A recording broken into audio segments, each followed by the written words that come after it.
A paz do Senhor, meus irmãos, que Deus abençoe a sua vida de forma extraordinária. Hoje nós vamos estar estudando, nós vamos estar comentando a lição de número 3, o Deus Criador. Esta lição, ela será ministrada no dia 18 desse mês, em todas as igrejas Ministério Madureira e aquelas igrejas que pegam a revista da Betel, também que não são do Ministério Madureira, ou até mesmo igrejas que ministram antes do dia 18, mas será ministrada em todas as igrejas que pega a revista da Betel. Na lição, irmãos, de número 2, nós estudamos atributos de Deus, certo? E também nós aprendemos que todos os atributos declaram a glória de Deus. E hoje nós vamos continuar estudando os atributos de Deus e também a sua supremacia, certo? E também vamos ressaltar que Deus do nada ele fez tudo pelo poder da sua palavra. E nós vamos entender que Deus tem um controle de tudo em suas mãos. Esta lição, como as outras, está magnífica. Vamos pegar aqui o primeiro tópico.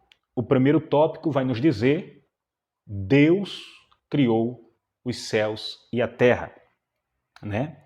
Aqui nós vamos falar um pouco do criacionismo bíblico. E o comentarista, ele traz algo já nesse tópico, dizendo que nós, cristãos, nós cremos, nós acreditamos pela fé nas Escrituras Sagradas, que diz que o mundo foi formado pela palavra de Deus, pela sua sabedoria, para a sua glória, certo? Então, se nós pegar o Salmo, ler o Salmo 33, versículo 6, vamos ver que pela palavra do Senhor foram feitos os céus e todo o exército deles pelo Espírito da sua boca, né? Então aí, pela palavra, o Senhor fez, o Senhor criou. O comentarista da CPAD, Claudionor de Andrade, diz que os fundamentos do criacionismo bíblico são 3. A Bíblia Sagrada, a razão e o testemunho da criação. Então, estamos bem fundamentados naquilo que nós cremos. Porque, primeiro, a Bíblia Sagrada é a nossa base para a gente entender, compreender como tudo isso veio a existir. Não tem como uma pessoa, até mesmo que ela duvide, mas não tem como duvidar que por trás do cosmo existe um Criador, né? Se a pessoa duvida, é porque realmente ela é a teimosa mesmo e não quer crer, constitui-se um ateu. Agora eu quero chamar a sua atenção para o primeiro tópico, que fala que Deus criou céus e terra. Observe que a palavra céus está no plural. Por que será? Eu chamo a sua atenção novamente para você entender o que eu vou lhe falar neste momento. Veja bem, alguns eruditos falam, eles alegam, sustentam que existem 7 céus. Bom, eu prefiro comentar 3, porque eu comentando esses 3 aqui, eu vou ter base bíblica para vocês. Veja bem, leia na sua Bíblia, Gênesis capítulo 1, versículo 8. Ao firmamento, Deus chamou céu. Então, eu tenho uma base para dizer para você que o primeiro céu, nós chamamos esse céu de céu atmosférico ou firmamento, certo? Este céu, ele está ao alcance da nossa visão. É onde ficam as nuvens. Vou dar aqui um exemplo. Se você já viajou, ou se você viajar algum dia de avião, você vai ver que em determinado local o avião ele fica sobre as nuvens, você olha assim da janelinha e você vê aquelas nuvens. Também acontece um processo muito lindo, que quando tem muita água empoçada, acontece o processo de evaporação, onde as nuvens ela fica carregada, né? Acontece aquele acúmulo de água na atmosfera e ali acontece o processo da condensação, ou seja, fica condensado, né? E ali forma nuvens, forma nevoeiros e logo em seguida vem a chuva. Então, esse céu entendemos como céu atmosférico.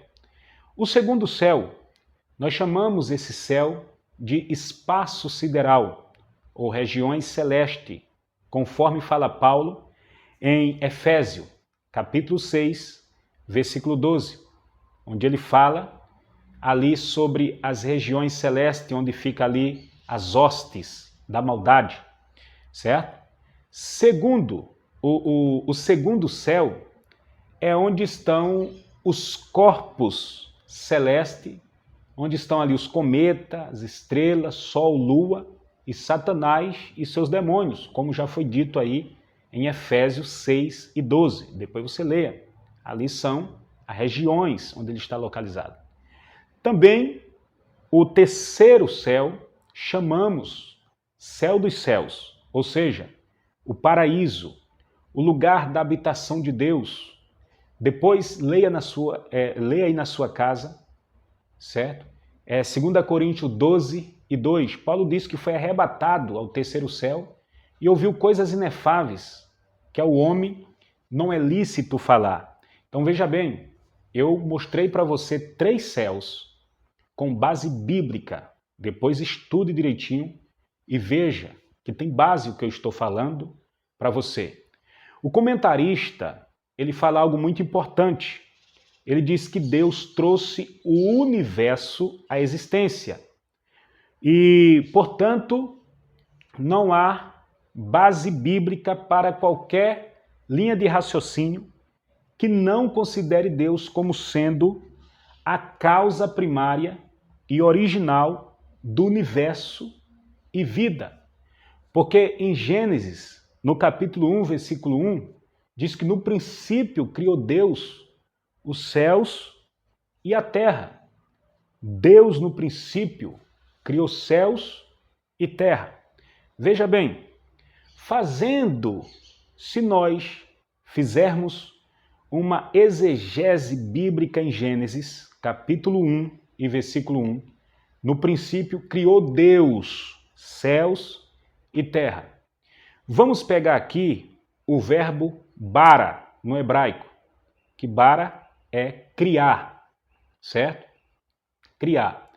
Então, se eu entendo que bara é criar, então significa trazer à existência aquilo que não existe.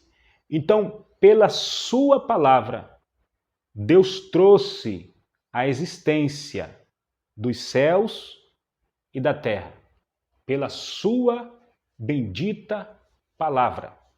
Vamos agora para 1.1. O 1.1 vai nos dizer assim: o Deus que fez o mundo e tudo que nele há.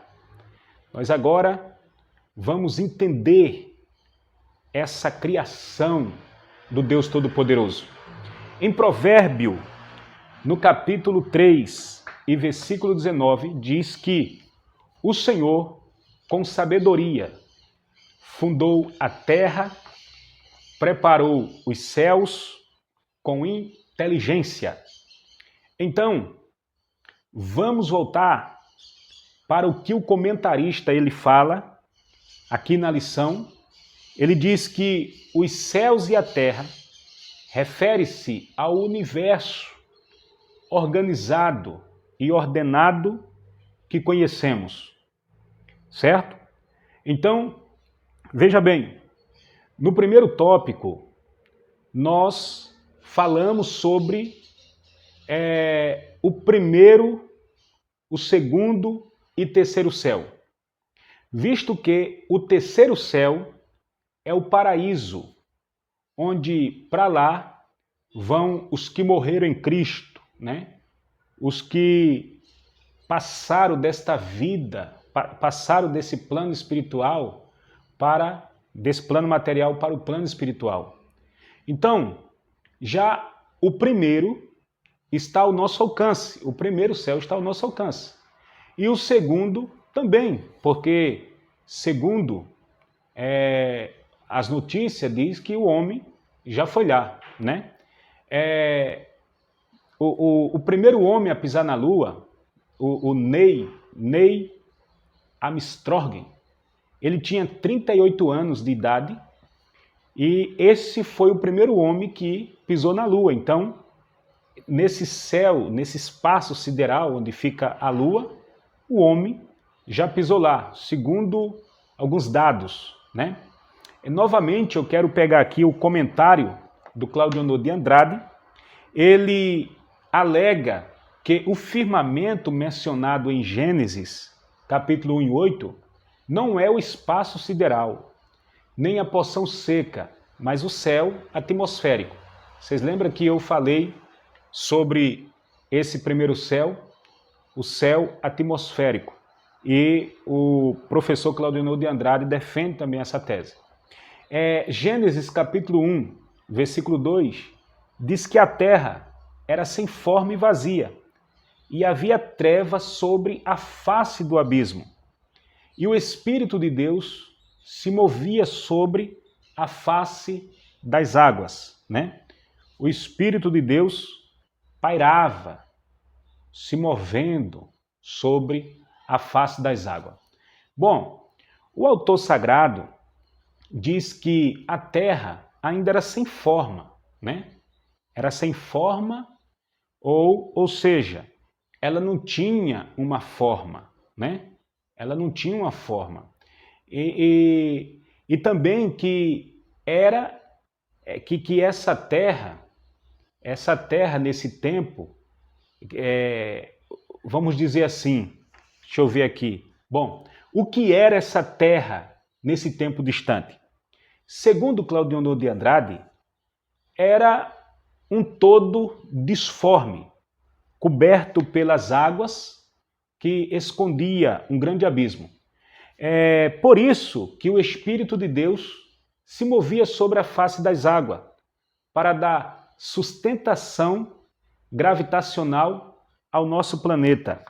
Por isso que o Espírito do Senhor, ele pairava, né, sobre a face das águas, se movia. Bom, o Sol, a Lua e os demais corpos do Sistema Solar ainda não tinham sido criados, né? Eles não tinham sido criados ainda para manter ali aquela gravidade naquele quadrante específico do espaço. Então, Deus precisava criar. E no Gênesis, no capítulo 1, versículo 3, diz que Deus falou: haja luz, e houve luz. Quando Deus falou, haja luz, houve luz.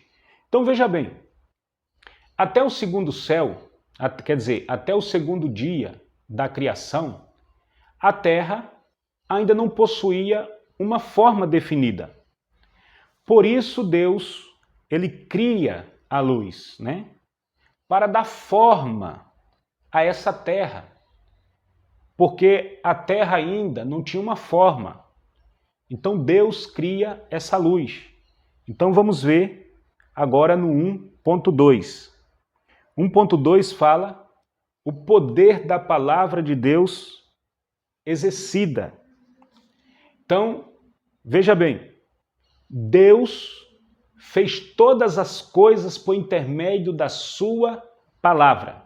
Todas as coisas que Deus fez foi por intermédio da sua palavra. A palavra de Deus, ela é a fonte criadora de tudo, né? Se ele criou tudo pela sua palavra, então logo entendemos que a palavra de Deus é a fonte criadora de tudo. Deus ele criou o reino vegetal, o sistema solar, sol, lua, estrela, o reino animal, certo? Ele traz tudo à existência o que não existe. Quando a gente pega Gênesis 1:16, Deus agora, ele faz os dois grandes luzeiros, o maior para governar o dia e o menor para governar a noite. Ele também faz as estrelas, né? Quando faz aqui Sol e Lua, ele faz as estrelas. Então veja bem, quando Deus ele criou o Sol, a Lua, estrela, ele também dividiu o tempo em semana, meses, ano, século e milênio. Então foi daí que aconteceu a divisão, né, do ano, nesse universo. Então veja bem, no reino animal, Deus criou os peixes, as aves, os animais selvagens e os domésticos, nesse reino animal. Então, ele simplesmente fala, né? Ele simplesmente falou e as coisas vieram a existir. Se você pegar aí Hebreus, capítulo 11 e versículo 3, diz que pela fé entendemos que os mundos, pela palavra de Deus, foram criados. Então, é necessário ter fé para a gente entender o processo da criação de Deus. Se você também lê João, capítulo 1, versículo 1 ao 3, vai falar que no princípio era o Verbo, e o Verbo estava com Deus, e o Verbo era Deus. Quem era este Verbo? Este Verbo estava no princípio com Deus. Então, este Verbo é a pessoa de Jesus. Todas as coisas foram feitas por ele, e sem ele nada do que foi feito se fez, diz o escritor sagrado.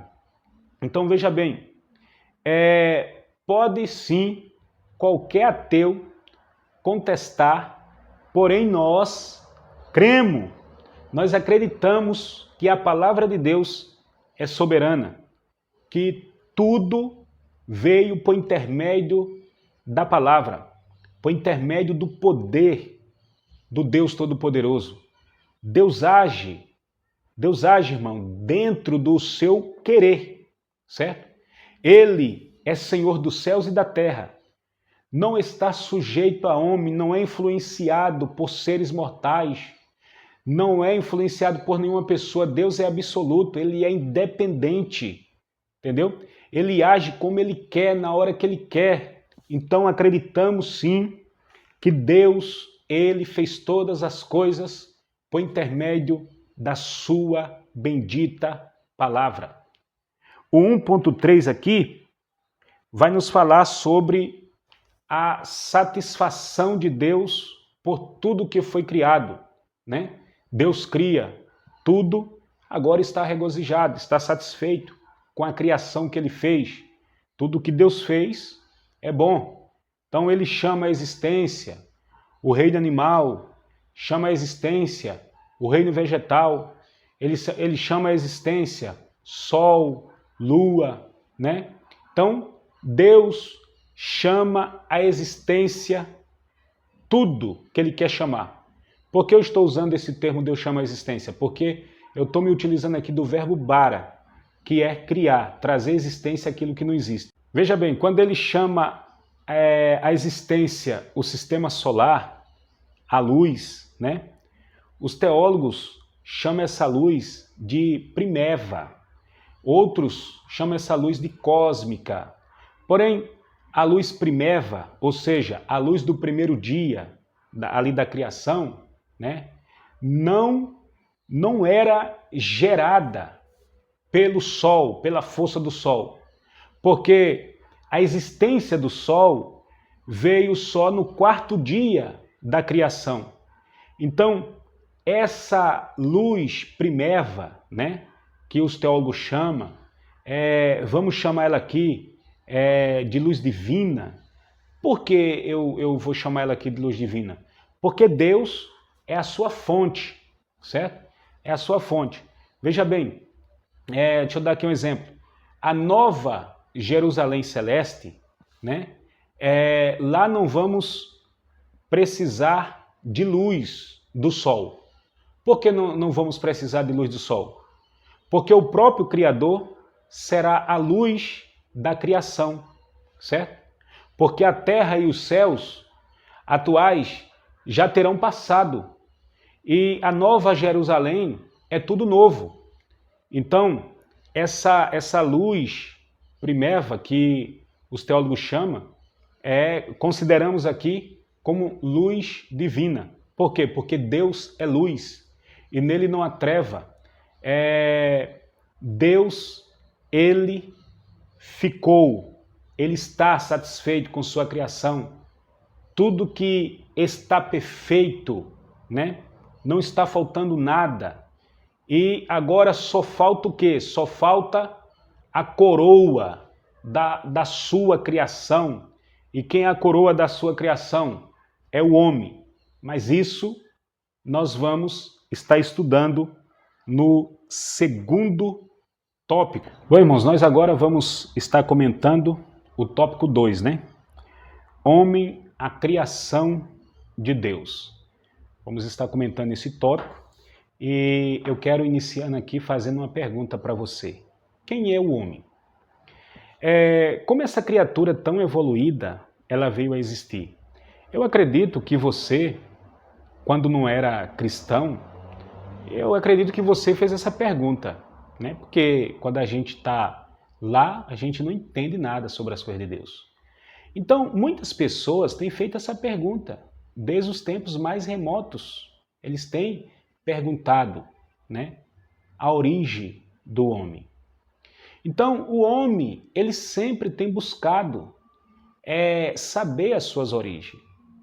Mas só que ele tem buscado saber as suas origens de forma equivocada, de forma errada, de forma precipitada. Tempos atrás, muito tempo, governo aí gastaram milhões.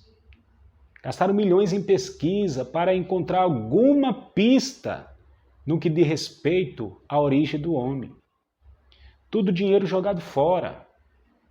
Tudo dinheiro jogado no lixo. Porque fizeram tudo de uma forma equivocada. Todo esforço foi inútil.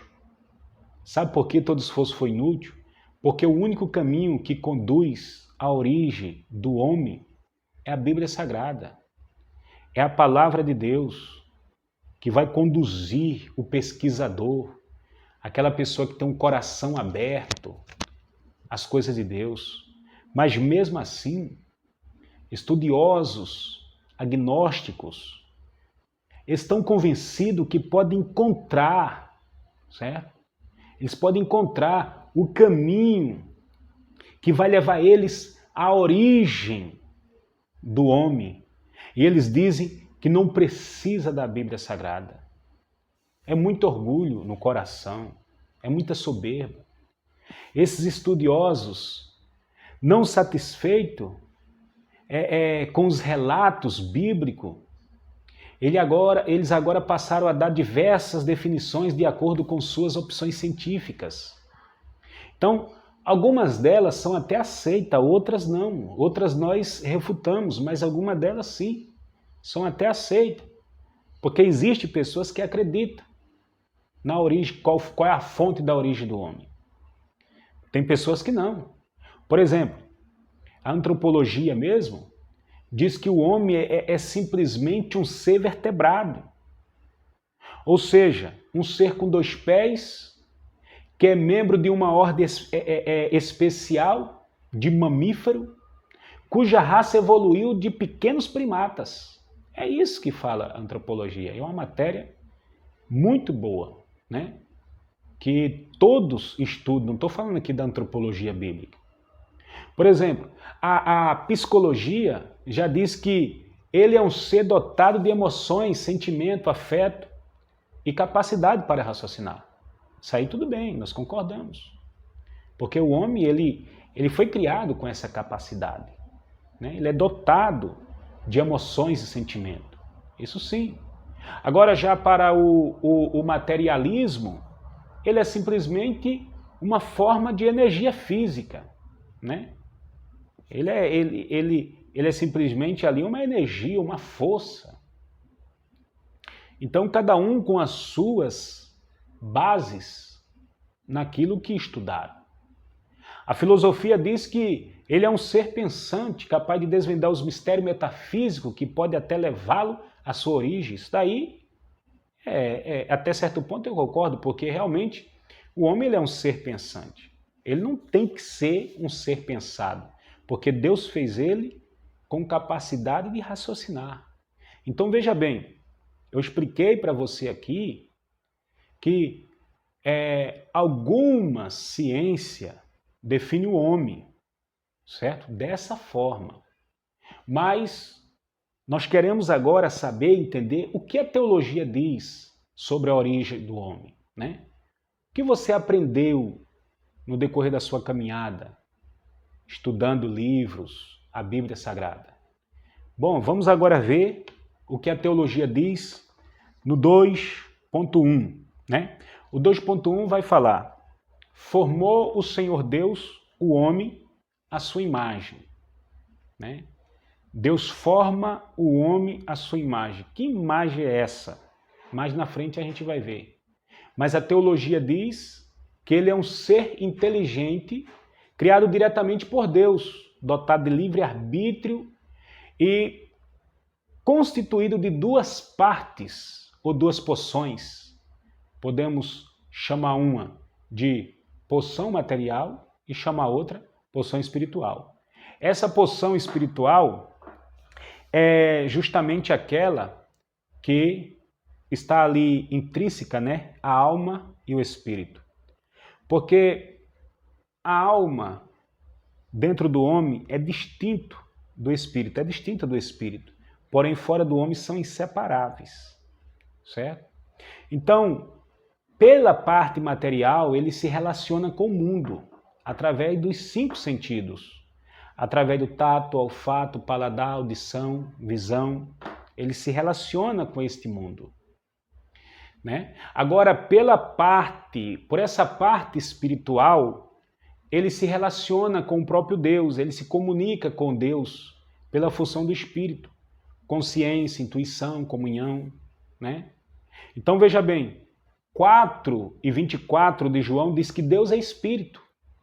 Então importa que os verdadeiros adoradores o adorem em espírito e em verdade. Então eu tenho que adorar a Deus com o meu espírito, eu tenho que conversar a Deus com o meu espírito. Bom, no relato da criação de Gênesis 1:27, fala que Deus criou o homem à sua imagem.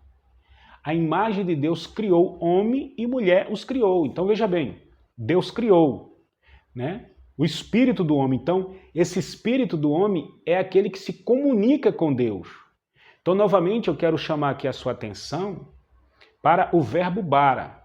Porque esse verbo que está aqui, que entra em ação aqui, é justamente Deus traz o espírito humano à existência. Porque o verbo bara é trazer à existência aquilo que não existe, né?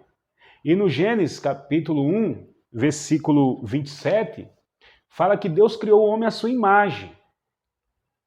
Então, veja bem, que imagem seria essa?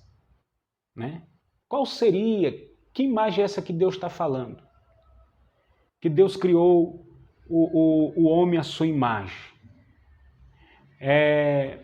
Essa imagem, irmãos, essa imagem segundo Irineu, essa imagem é a racionalidade do homem, certo? Porque o homem é um ser racional. O homem ele é capacitado para se relacionar, para se comunicar com Deus por intermédio do seu espírito. Ele possui razão, ele possui consciência, ele possui livre-arbítrio, porque ele foi dotado de livre-arbítrio. Isso é que diferencia o homem dos outros seres irracionais. E também constitui ele é responsável diante de Deus pelos seus atos, pelo que ele faz. Então o que o homem faz aqui, ele vai colher. Aí o que é que Paulo fala aos Romanos no capítulo 12, versículo 1? Ele diz: rogo-vos, pois, irmão, pela compaixão do nosso Senhor e Salvador, pela compaixão de Deus, que apresentei os vossos corpos em sacrifício vivo, santo e agradável a Deus, que é vosso culto racional. Ou seja, um culto com inteligência, porque Deus lhe deu um espírito que se comunica com ele. Deus criou esse espírito e soprou ele dentro de você. Então, essa imagem é justamente isso, é esse ponto racional. Se essa imagem ela ficar apagada, é porque a pessoa pecou. Por exemplo, quando Adão pecou contra Deus lá no Éden, essa imagem ela ficou apagada, certo? Adão perdeu esse contato, perdeu essa comunhão com Deus. Paulo fala em Efésios capítulo 2, versículo 1, fala que Deus nos vivificou, estando nós ainda mortos em ofensa e em pecado. Então o que é que acontece? Uma pessoa que está morta nos seus delitos e pecado, ela só tem condições de falar com Deus se Deus recriar essa imagem dentro dele. O homem no pecado, irmão, não pode ter comunhão com Deus, porque ele está morto.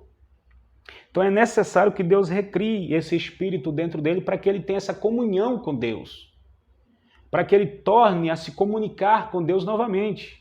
Você observa que antes do pecado, Adão tinha uma comunhão formidável com Deus. Deus falava com ele na viração do dia, e ele falava com Deus. Porém, nós temos que entender que aquela fala de Deus ali é uma teofania. O que é teofania? São manifestações e aparições de Deus, certo? Vamos agora para o 2.2. O 2.2 fala que formou o Senhor Deus o homem do pó da terra, né? Deus forma o homem do pó da terra, ou seja, molda, né? Depois sopra o Espírito. Então veja bem, existe uma diferença entre Gênesis capítulo 1 e versículo 27 para Gênesis capítulo 2 e versículo 7. Qual a diferença? Qual a diferença? Qual a diferença de Gênesis capítulo 1, versículo 27 para Gênesis capítulo 2 e 7? É porque Gênesis 1 e 27 o verbo é bara, é criar, é trazer à existência o que não existe. Certo? Gênesis capítulo 1, versículo 27, o verbo ali é bara, é trazer à existência o que não existe. E Gênesis capítulo 2, versículo 7, o verbo é iaçar, é formar. Ou seja, Deus pega o barro e começa a modelar, começa a moldar o homem. Aí molda o homem todo, o espírito já está criado, ele sopra nas narinas do homem, certo? Então, nós entendemos que Eva foi formada da costela de Adão, dotada de vida e espírito, né? Quer dizer, dotada de vida espiritual, entendeu? E Adão também, ele, como eu falei, ele foi formado, ele foi moldado do pó, já estava criado, tanto o espírito do homem como o espírito da mulher. Então ele sopra. Então quando sopra ele é dotado de vida espiritual, pelo sopro divino. Logo, nós entendemos que Deus é a origem da sua vida, tanto dele quanto da mulher, certo? E o pó aí se torna matéria-prima, a matéria-prima da sua existência, a matéria-prima para formar o boneco, para Deus soprar o espírito na sua narina. Então, é por essa razão que nós entendemos que o corpo humano ele tem 18 elementos. E esses elementos, eles são essenciais à vida do homem. E quais são esses elementos? São oxigênio, é carbono, é hidrogênio, é nitrogênio, certo? É flúor, né? É cálcio, é magnésio, é sódio, é silicone, é fósforo, é potássio. Então nosso corpo precisa disso. Enxofre, cloro, iodo, ferro. Tem vezes que a pessoa não está fraco, né? Toma um ferro aí para ficar forte, né? Tem também manganês, cobre, zinco. Quem não tomou zinco aí nessa pandemia aí? Né? Muitas pessoas aí, o médico prescrevendo aí o zinco para tomar. Então, o 2.3, formou o Senhor Deus o homem como coroa da sua criação, né? Deus forma o homem como a coroa da sua criação. Por quê? Porque quando Deus ele criou o primeiro homem, ele já tinha criado tudo no universo. Já tinha criado tudo, né? Então, isso daí vai mostrar a responsabilidade que foi entregue a Adão lá no Jardim do Éden e a responsabilidade que é entregue a qualquer um de nós. É uma responsabilidade muito grande. Nós vamos responder pelos nossos atos cotidianos, certo? O Adão, ele era a coroa da criação. E ali Deus entregou, Deus encarregou sobre ele uma responsabilidade tamanha. Ó, de todas essas árvores aqui você vai comer, mas da árvore que lhe dá o conhecimento para o bem e o mal você não pode comer. Mas o que Adão fez? Comeu. Tópico 3. Os propósitos de Deus na criação. Quais os propósitos de Deus na criação? Quais são os propósitos de Deus na criação?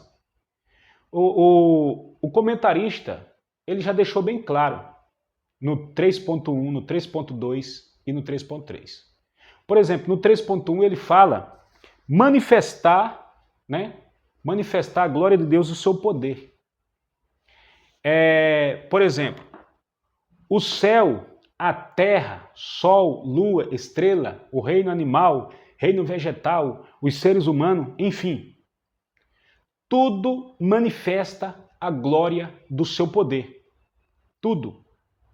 O 3.2 fala o quê? Receber a glória e honra que lhes são devidas, né? Então, quando a gente lê o Salmo 98 e o versículo 7 e 8, diz que ressoe o mar e tudo que nele existe, o mundo e os seus habitantes, batam palmas os rios e juntos cante de alegria os montes. Então, está bem nítido aí para você destacar algumas coisas a mais na sala de aula. E para a gente finalizar aqui, o 3.3, né, diz para prover lugar para a habitação das suas criaturas, né? Então veja bem, o Gênesis 1:28 vai dizer que Deus os abençoou e Deus lhe disse: frutificai e multiplicai-vos, enchei a terra e sujeitai-a e dominai-a sobre os peixes do mar e sobre as aves do céu e sobre todo animal que se move sobre toda a terra.